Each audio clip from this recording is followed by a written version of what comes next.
Hi there, welcome to the latest episode and the second episode of today of my 10-minute moan.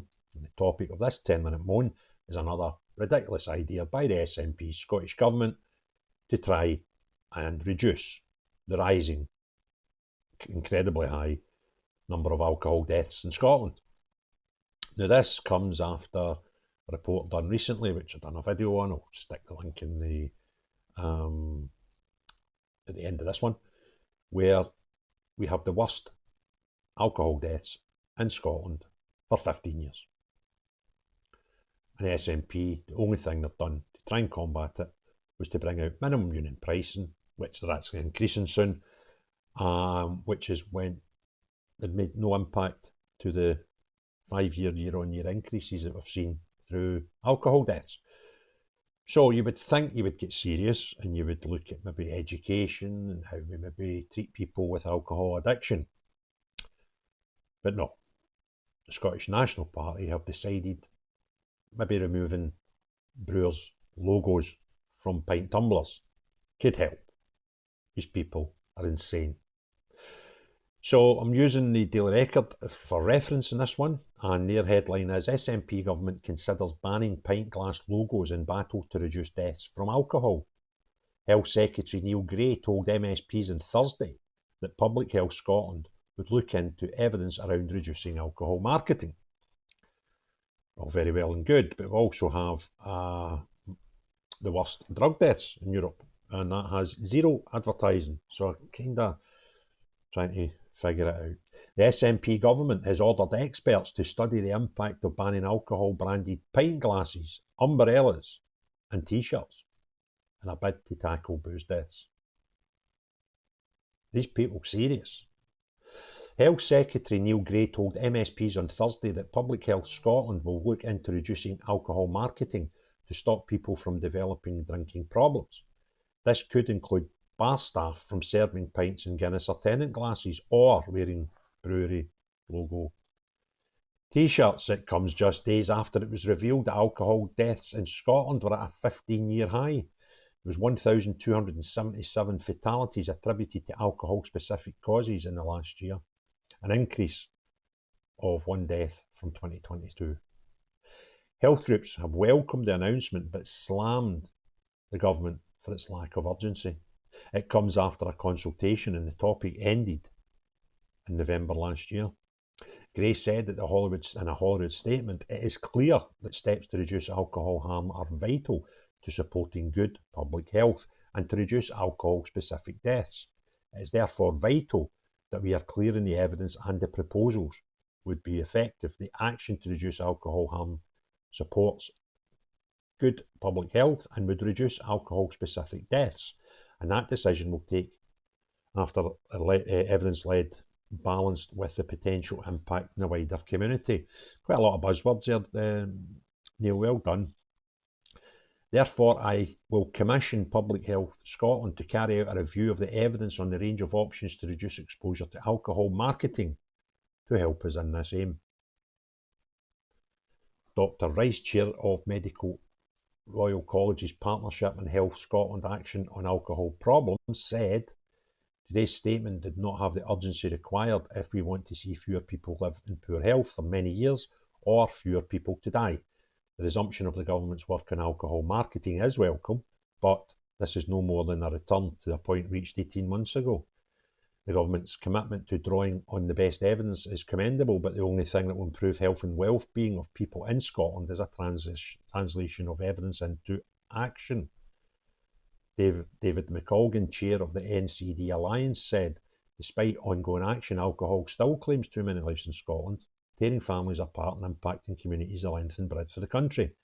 The announcement represents a significant potential delay to a consultation on policy that was previously promised by the end of this year. It's a good point. The Scottish Government needs to stick to its commitment to reduce the impact of this health-harming product on the Scottish population and stand up to the noise of an industry that's already delayed the introduction of measures to address the impact of marketing in the interests of their own profits. The shocking stats produced earlier this week highlight the urgent need to implement measures as soon as possible.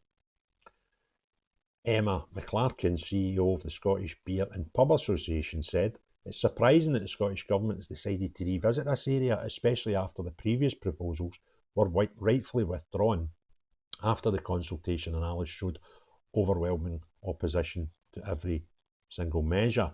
This review must take into consideration the full range of evidence, including the potential economic impact of any additional regulations, the robust protections already in place, and the damage that could be done to a number of sectors, including sports organisations, cultural events, public transport, and to brand Scotland in attracting inward investment. We have already made clear our willingness to work with the Government on the review and hope to engage with Public Health Scotland over the coming months.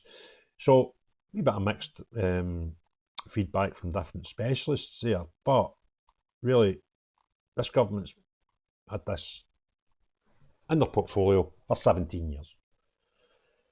And if now and only now we're getting to a point where we're actually considering and sending a bunch of specialists away to talk about something for a few months, probably, the impact on having logos on beer pots, umbrellas and t-shirts.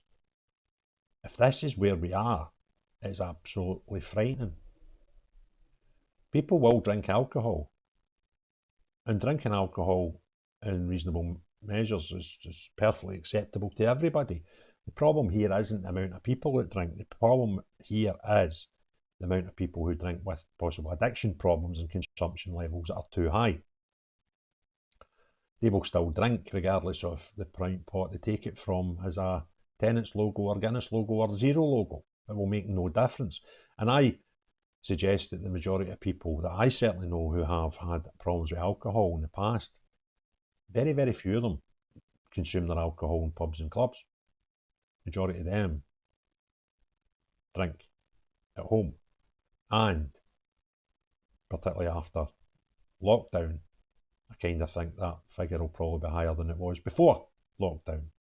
And I don't know the demographic of those who die from alcohol-related problems, but some of them might not even drink at home. They might drink in the streets where there are no pint pots to persuade them to have a drink of alcohol. So I don't think an industry that asks people, promotes to people their brand as opposed to another is necessarily the issue here. The issue is people with drink addiction problems and consumption levels that are too high possibly don't get treated the way they should by our healthcare. And that is a wee bit frightening. But, I just am fed up with these people sitting talking absolute nonsense.